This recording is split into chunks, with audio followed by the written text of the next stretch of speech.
جنگ میں بھاگنے والوں کے لیے ہمیشہ شرم باقی رہے گی اور آخرت میں دوزخ میں داخل کیے جاؤ گے۔ تم لوگوں کو معلوم ہو جائے گا کہ میرے نزدیک دنیا بکری کے بازو سے بھی زیادہ حقیر ہے۔ ایک مرتبہ آپ ایک کوڑے کے ڈھیر کے پاس سے گزرے تو اسے دیکھ کر آپ نے فرمایا کہ یہ وہ چیز ہے جس کے دینے میں بخیل بخل کرتے ہیں، یعنی دنیا کی وہ سب چیزیں ہیں جو آخرت میں راکھ کا ڈھیر بن جاتی ہیں۔ انہوں نے آخرت کی لذیذ زندگانی کو چھوڑ دیا۔ جو شخص یقین کو شک کے عوض اور حق کو باطل کے بدلے اور آخرت کو دنیا کے مقابل بیچ دیتا ہے، وہ ہلاک و برباد ہوتا ہے۔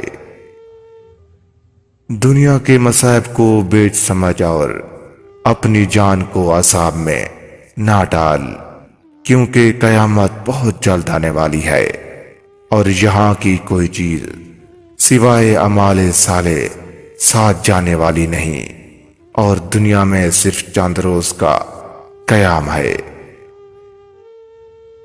مشکل میں بزدل سے کبھی مشورہ نہ لو، وہ تمہاری بچی ہوئی ہمت کو بھی گرا دے گا۔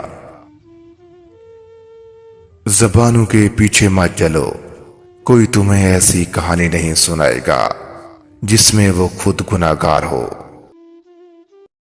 جب آپ اپنی ہار ماننے لگیں اور ناکام ہونے لگیں تو آپ ان لوگوں کی طرف دیکھیے جو آپ کو کامیاب دیکھنا چاہتے ہیں، اس سے آپ کا حوصلہ مضبوط ہوگا اور آپ کامیاب ہو جائیں گے۔ اگر آپ کامیابی کی طرف جا رہے ہیں اور لوگ آپ کو برا بھلا کہہ رہے ہیں تو سمجھ لو آپ کامیاب ہو چکے ہیں۔ اگر اسی وقت آپ نے لوگوں کی طرف دیکھنا شروع کر دیا تو آپ منہ کے بل گرو گے۔ 7 راز کبھی بھی کسی کے سامنے ظاہر مت کرنا، ورنہ بہت پچھتاؤ گے، ورنہ منہ کے بل گرو گے۔ نمبر 1، کسی کا عیب ظاہر مت کرنا۔ نمبر 2، اپنے دل کا بھید کسی کو مت بتانا۔ نمبر 3، امانت کی بات کسی سے ظاہر مت کرنا۔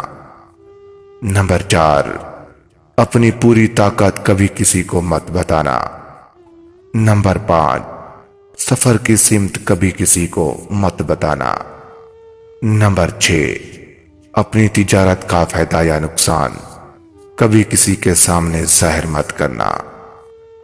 نمبر 7، گھر کا جھگڑا یا گھر کا راز کبھی کسی کو مت بتانا۔